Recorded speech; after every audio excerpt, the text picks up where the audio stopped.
I am the Tofu Golem. Please enjoy the video.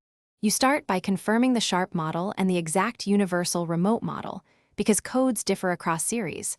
Once done, insert fresh batteries and stand 3-5 feet from the TV.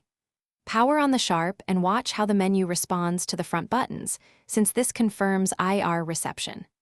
Next, locate the remote's code list or programming button. You'll need it immediately. Make sure the TV remains on and avoid obstructions. This prevents failed code transfer. You now put the remote into programming mode by holding the code or prog button until the LED lights or blinks. This signals readiness. Then enter the Sharp code from the included list, digit by digit. If you don't have a code, use the auto search method. Press power repeatedly or hold search until the TV toggles off. When the TV responds, press enter to lock the code.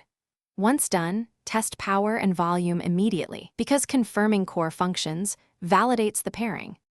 You finish by saving the found code. Press enter or OK as specified. Then systematically test channels, input, and volume to ensure full control. If some buttons don't work, repeat auto search or try other Sharp codes from the list, because some functions map differently across codes.